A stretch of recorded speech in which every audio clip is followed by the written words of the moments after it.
Hello friends, welcome back to my channel. इस video में हम डेटा पॉइंट्स को एनालाइज करेंगे और नेक्स्ट वीक एंड आने वाले वीक्स के लिए एक व्यू बनाएंगे। हमारे डेटा पॉइंट्स होंगे डाउ फ्यूचर्स, जिसका कि बहुत हेवी इम्पैक्ट होता है इंडिया पे नहीं बल्कि पूरी दुनिया के इंडाइसेस पे। उसके बाद हम FII डेटास देखेंगे, फिर हम फ्रंट लाइनिंग इंडेक्सेस देखेंगे जैसे निफ्टी, बैंक निफ्टी, और उसके बाद हम 5 हेवी वेट एनालाइज करेंगे, रिलायंस, SDFC, इन्फोसिस, TCS और लार्सन। ये 5 को एनालाइज करके फिर फाइनली हम एक समराइज करेंगे कि नेक्स्ट वीक का एक्शन क्या हो सकता है। So let's start the video. ये डाउ का फ्यूचर चार्ट है और मैं वीकली टाइम फ्रेम पे एनालिसिस कर रहा हूँ। अगर आप देखोगे तो ये ब्रेकआउट जो हुआ था यहाँ पे, इसके बाद ये कंटिन्यूअसली अप ट्रेंडिंग है। यहाँ पे 2 वीक इसने अपना ये जो ब्रेकआउट पॉइंट था छोटा सा 33,250 इसको टेस्ट किया और लास्ट वीक एक ग्रीन कैंडल इसने बनाई है। ये कैंडल की क्लोजिंग उसके पहले वाले वीक से हायर है, तो ये पॉजिटिव है। और अगर आप इसको देखोगे तो ये एक पुल बैक टाइप का सिचुएशन था और अब ये ऊपर जाने के लिए वापस रेडी है। अभी जो नेक्स्ट हर्डल या टारगेट कह सकते हैं डाउ के लिए वो 35,100 है। अगर 35,100 को ये ब्रेक कर लेता है, which is like 500 points from here, 500-550, तो उसके बाद फिर इसकी नई जर्नी स्टार्ट हो जाएगी। और आप देखोगे जब भी ये पुल बैक से निकलता है तो एक अच्छी रैली देता है। तो यहाँ पे भी मैं एक्सपेक्ट कर रहा हूँ कि एक बार 35,100 आउट हो जाता है तो फिर ये अच्छी रैली देगा। इसके बाद हम FII डेटा चेक कर लेते हैं। FII डेटा में अगर आप देखोगे तो लास्ट वीक के 5 दिनों में से 4 दिन FIIs बाय करके गए हैं और एक दिन थोड़ा सा प्रॉफिट बुक किया है इन्होंने। लेकिन ओवरऑल ये मंथ अगर हम देखें तो ये नेगेटिव ही रहेगा। ये जो फिगर है 8400 का, ये पॉजिटिव नहीं हो सकता एक दिन में। मंडे अभी बाकी है, लेकिन मंडे को इतनी ज्यादा खरीदारी तो वो करेंगे नहीं। सरप्राइजिंग बात क्या है कि DII का नेट यहाँ पे बाइंग में है, जो कि जनरली सेल पोजीशंस पे ही रहते हैं। तो DII एक अच्छी बाइंग कर रहे हैं यहाँ पे। FIIs लेकिन सेल पोजीशन पे है, बट ऑफ लेट उन्होंने बाइंग की है। तो अगर हम मंथली डेटा को भी कंपेयर करने की कोशिश करें तो यहाँ पे ये continuously second month of selling हो जाएगी, बट मार्केट यहाँ पे ऑल टाइम हाई हिट कर रहा है। तो हमें यहाँ पे बहुत कॉशियस रहना पड़ेगा और हमें देखना पड़ेगा कि गोइंग फॉरवर्ड इनका ट्रेंड कैसा रहता है। अगर ये मंडे ऑनवर्ड्स और बाइंग करने लगते हैं तो फिर next month will turn green और वो एक पॉजिटिव होगा। लेकिन यहाँ पे आप देखोगे जब भी ये 2 मंथ की सेलिंग करते हैं, स्पेशली इंक्रीजिंग ऑर्डर में, तो वो थोड़ा सा प्रॉब्लमैटिक हो जाता है। लेकिन लास्ट मंथ इन्होंने 12,000 करोड़ का सेलिंग किया है और इस मंथ 8400 अभी है, लेकिन अगर बेयर मिनिमम वो 500 करोड़ का भी बाइंग करते हैं तो ये 7900 7800 के आसपास का फिगर होगा, जो कि डिक्रीजिंग है। फिर नेक्स्ट मंथ के डेटा से हमें पता चलेगा कि आगे का ये क्या सोच है। अब हम निफ्टी का चार्ट एनालाइज करते हैं। निफ्टी का चार्ट बहुत इंटरेस्टिंग है, ध्यान से सुनिएगा। अगर आप देखो तो यहाँ पे एक राउंडिंग बॉटम पैटर्न है, ये बहुत ही क्लियर है। इस राउंडिंग बॉटम पैटर्न के अगर मैं बॉटम को देखता हूं, जो कि मुझे यहाँ पे दिख रहा है, अगर मैं इसके लो को देखूं तो ये आता है 14,150 पे, और हाई को अगर मैं देखूं जो कि पिछला ऑल टाइम हाई था वो 15,431 है। तो इन दोनों का डिफरेंस अगर हम देखने की कोशिश करें तो ये ऑलमोस्ट 1,280 पॉइंट्स है। ठीक है, यहां से अगर हम एक 1,000 पॉइंट की भी रैली एक्सपेक्ट करते हैं तो वो आता है 16,400। ठीक है, तो यहां से पोजिशनल टारगेट मेरे लिए बनता है 16,400, लेकिन हर राउंड लेवल्स पे अच्छी रेजिस्टेंस रहेगी, जैसे कि 15,500, जो कि ये हिट कर सकता है मंडे को, प्रोवाइडेड इसकी ओपनिंग अच्छी हो। वो हम अभी डिस्कस करेंगे जब हम डेली चार्ट डिस्कस करेंगे। और उसके बाद 16,000 पे भी थोड़ी सी रेजिस्टेंस रहेगी, बट ओवरऑल इसका पोटेंशियल अभी 16,400 तक जाने का है। ओके, अब यहाँ पे डिमांड जोन क्या होगी? डिमांड जोन जो मैं यहाँ पे देख रहा हूँ वो 15,430 और 15,336 की है। अगर मोमेंटम को ऐसे ही कंटिन्यू रहना है तो इन दोनों लाइंस के बीच में कंसोलिडेट करके निकल जाना चाहिए निफ्टी को। अगर उसके नीचे आता है तो थोड़ा टाइम साइडवेज जा सकता है, यहाँ पे जो एक गैप क्रिएट हुआ है इस गैप को भी फिल करने आ सकता है और उसके बाद फिर वो अपना रिज्यूम करेगा।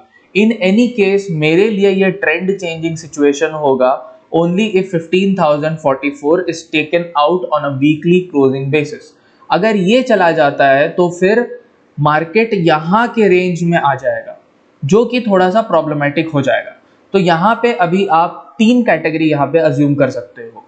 फर्स्ट इज कि हम 15,430 के ऊपर रहते हैं, फिर तो ये पॉजिटिव ही है। दूसरा रेंज 15,430 से लेके 15,044, ये एक साइडवेज मार्केट रहेगा। यहाँ पे मार्केट बिल्कुल परेशान करेगा जैसे यहाँ पे करता था। तो यहाँ पे इस एरिया में ऑप्शन बायर्स के लिए बहुत ज्यादा प्रॉब्लम होने वाली है, क्योंकि मार्केट बिल्कुल ऐसे ऊपर नीचे होता रहेगा, आपको कोई ट्रेंड नहीं देगा वहां पे। और थर्ड सिनेरियो है यहाँ पे जहां पे एक स्टीप फॉल हो सकता है 15,000 से लेके 14,150 तक। अब हम कोशिश करते हैं फाइंड आउट करने का कि मंडे को क्या हो सकता है। ठीक है, ये सारे लाइंस वही है जो वीकली वाला था। अब मंडे का, अगर हम फ्राइडे का कैंडल देखते हैं, थर्सडे का कैंडल देखते हैं, तो ये दो छोटे छोटे डोहीज हैं, डोजी भी बोलते हैं कुछ लोग। तो ये दो छोटे छोटे डोजी हैं और आप इधर भी अगर देखो तो वीक स्टार्ट हुआ था डोजी से, उसके बाद हम एक नेगेटिव कैंडल बनाए, फिर हमने एक हैमर टाइप का स्ट्रक्चर बनाया, फिर दो डोजी बनाए। तो हम ऑल टाइम हाई तो हिट कर रहे हैं, लेकिन इतना मोमेंटम वाला कैंडल नहीं बना रहे, जैसे कि ये बड़ा सा कैंडल था जो ब्रेकआउट कैंडल था। तो यहाँ पे मोमेंटम स्टार्ट होना बाकी है निफ्टी में, अभी भी एक स्ट्रॉन्ग कैंडल चाहिए। तो अब क्या हो सकता है मंडे को? मंडे को पहली पॉसिबिलिटी है कि 430 के ऊपर मार्केट खुले। 431 वाज द लास्ट हाई और 435 है फ्राइडे की क्लोजिंग। तो 430 के ऊपर अगर मार्केट खुलती है तो, और अगर 15 मिनट्स तक वहां टिक जाती है, तो फिर हम अपवर्ड जर्नी वापस स्टार्ट करेंगे। दूसरा पॉसिबिलिटी है कि इसके नीचे खुल जाए। अगर फ्राइडे की ओपनिंग के नीचे खुल जाती है, ये ओपनिंग थी 15,420, 15,420 के नीचे अगर ये खुल जाती है तो फिर market all the way towards 15,330 तक आ सकती है। तो ये वाले एरिया में एक दो दिन वो स्पेंड कर सकती है, या तो फिर there will be a sharp selling और फिर ऊपर, ये भी हो सकता है। लेकिन अगर नीचे खुला तो पहले सेलिंग ही होगी। तो ये चीज आप अपने ध्यान में रखिए। अब आते हैं बैंक निफ्टी पे। बैंक निफ्टी में मैंने आपको पहले भी बताया था, ये एक कप एंड हैंडल स्ट्रक्चर है और कप एंड हैंडल स्ट्रक्चर का जो हमने टारगेट निकाला था वो अप्रोक्सीमेटली 38,000 का आ रहा था। सो 38,000 का पोटेंशियल है अभी बैंक निफ्टी में, लेकिन उसके पहले ये ऑल टाइम हाई पे रेजिस्टेंस आएगा। जैसे हमने निफ्टी में देखा यहाँ पे थोड़ा सा ये रेजिस्टेंस खा रहा है, तो उसी तरीके से बैंक निफ्टी में भी थोड़ी सी रेजिस्टेंस आएगी। ऑल्सो बैंक निफ्टी थोड़ा सा दूर है अभी अपने ऑल टाइम हाई से, तो ये जब तक यहाँ तक रैली देगा तो उसके बाद यहाँ पे थोड़ी प्रॉफिट बुकिंग आ जाएगी, क्योंकि यहाँ पे कुछ लोग खरीदेंगे, तो वो फिर एक रिट्रेस कराएगा और उसके बाद ऑल टाइम हाई लगेगा। बट 37,700 आ जाना चाहिए जून के अंदर, ऐसा मुझे लगता है। अब यहाँ पे देखते हैं लास्ट वीक क्या हुआ। लास्ट वीक अगर आप देखोगे तो यहाँ पे 4 डेज मार्केट ने कंसोलिडेट किया और उसके बाद जो क्लोजिंग इसने दी है वो इस पूरे रेंज के ऊपर दी है। ठीक है, यहाँ पे एक इंपॉर्टेंट पॉइंट ये है कि जब ऊपर से मार्केट नीचे आ रहा था तो ये था ब्रेकडाउन लाइन, जो मैंने ये ऊपर वाली लाइन बनाई है, विच इज 34,908। 34,900 भी आप कंसिडर कर सकते हो, एक ही बात है राउंड लेवल के लिए। तो यहाँ पे अगर आप देखोगे एक डिसेंडिंग ट्रायंगल सा पैटर्न बना और उसके बाद मार्केट ने यहाँ से ब्रेकडाउन। मार्केट अब क्या किया, ऊपर जाके यहाँ पे कंसोलिडेट किया और उसके बाद थर्सडे को उसने उस लेवल को निकाला कन्विंसिंगली और फ्राइडे को उसके ऊपर क्लोजिंग दी है। इसका मतलब ये है कि ये एरिया जो रेजिस्टेंस का काम कर रहा था अब वो एक अच्छा सपोर्ट बन चुका है। ठीक है, हमने 2 क्लोजिंग दे दिया है उस एरिया के ऊपर। तो अभी मैं जो पोजिशनल टारगेट के लिए देख रहा हूं वो इस कैंडल का टॉप होगा, जो कि 36,500 के आसपास का है। 36,500 भी एक राउंड लेवल है बैंक निफ्टी के हिसाब से, क्योंकि बैंक निफ्टी में हर 500 पॉइंट और 1000 पॉइंट पे रेजिस्टेंस आ जाते हैं। तो फिर अभी के लिए 36,500 एक पोजिशनल टारगेट लेके चला जा सकता है। इन एनी केस अगर आपको यहाँ पे डिप्स मिलते हैं तो आपको बाय ही करना है, आप सेल साइड के पोजिशनल ट्रेड्स पे ना रहे। भले आप इंट्राडे ट्रेड्स ले लो बट आप सेल साइड के पोजिशनल ट्रेड पे मत रहना। मैं आपको एक चीज और दिखाता हूं जो अभी कुछ दिनों से हो रहा है। देखिए थर्सडे की एक्सपायरी में क्या हुआ, मार्केट ऊपर गया, फिर उन्होंने इसको गिराया जोर से, फिर ये ऊपर जाके क्लोजिंग। फ्राइडे को क्या हुआ, कंटिन्यूअसली फॉल आया, फिर लास्ट के हाफ एन आवर में ये एकदम 168 एंड 73 करीब करीब 250-260 पॉइंट की रैली दे दी।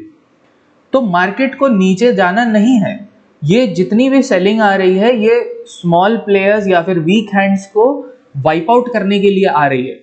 तो पोजिशनली अगर हम हायर टाइम फ्रेम पे देख रहे हैं तो ये एक पॉजिटिव स्ट्रक्चर ही बना रहा है, इसीलिए जितने भी डिप्स आते हैं आपको वहां पे फिलहाल के लिए बाइंग करनी। मेरा ये पॉजिटिव सिनेरियो कहां पे चेंज होगा, अगर हम 34,300 को ब्रेक कर देते हैं। 34,300 को अगर किसी भी केस में बैंक निफ्टी ब्रेक करता है वीकली क्लोजिंग में खासकर, तो उसके बाद फिर ये काफी नीचे आ जाएगा, उसके बाद ये 33,200 आ जाएगा, फिर 32,000 आ जाएगा and all the way towards यहाँ भी आ सकता है, ठीक है। लेकिन उसके पहले आप 34,300 को ब्रेक होने दीजिए। यहाँ पे कोई भी अगर एक नेगेटिव कैंडल बनती है या कोई छोटा मोटा सेल कैंडल बनता है तो इसका मतलब ये नहीं है कि आपको सेल करना है, क्योंकि ओवरऑल स्ट्रक्चर पॉजिटिव ही है। तो आप यहाँ पे यूफोरिया में नहीं जाके वेट करिए, मार्केट आपको मौका देगा डिप्स का, वहां पे आप एंट्री बनाओ और अभी के लिए टारगेट रखो 36,500। वो अगर कन्विंसिंगली निकलता है तो फिर हम 37,700 जाएंगे और फिर ऑल टाइम हाई की तरफ भी जाएंगे। अब हम हेवी वेट्स की बात करते हैं। सबसे पहले रिलायंस का मैंने आपको लास्ट वीक एनालिसिस में ही बताया था कि ये जो छोटी कैंडल्स बन रही हैं इसका मतलब सेलिंग ड्राई हो चुका है, मैंने एग्जैक्टली यही वर्ड्स बोले थे। और ये जो था ये मैंने बोला था कि एक छोटा सा ब्रेकआउट आया है वीकली बेसिस पे। Last week Reliance went up 4.6%, जो कि काफी अच्छा कैंडल है अगर आप इसकी साइज देखो as compare to last few candles. ऐसी बड़ी ग्रीन कैंडल नहीं बनी है कहीं पे भी, और ऊपर साइड क्लोजिंग यहाँ पे बनी थी बट ऊपर से रिजेक्शन था। ये छोटी कैंडल है, यहाँ पे भी ऊपर से रिजेक्शन था। फाइनली ये एक बहुत ही स्ट्रॉन्ग कैंडल है। अगर आप वॉल्यूम देखो तो यहाँ पे वॉल्यूम ब्रेकआउट भी है, वॉल्यूम कंटिन्यूसली डिक्लाइन हो रहा था और फाइनली फ्राइडे के कैंडल में यहाँ पे एक प्रॉपर वॉल्यूम ब्रेकआउट है। तो अभी अगर ये 2179 के ऊपर जाता है तो फिर ये, जैसे कि मैंने पिछले बार भी बताया था, यहाँ पे फिर ऑलमोस्ट 1000 से 1200 पॉइंट्स की रैली पॉसिबल है। और रिलायंस अगर 1000 पॉइंट्स की रैली के लिए रेडी हो रहा है तो निफ्टी नहीं रुकेगा, निफ्टी भी ऊपर जाएगा ही जाएगा। Next HDFC bank. HDFC bank का भी मैंने आपको ये ट्रेंड लाइन बना के बताया था कि ये ट्रेंड लाइन ब्रेक हो चुकी है और अब इसके ऊपर ये जाने की तैयारी कर रहा है। तो लास्ट वीक इसने क्या क्या देखते हैं, ये 5 डेज है।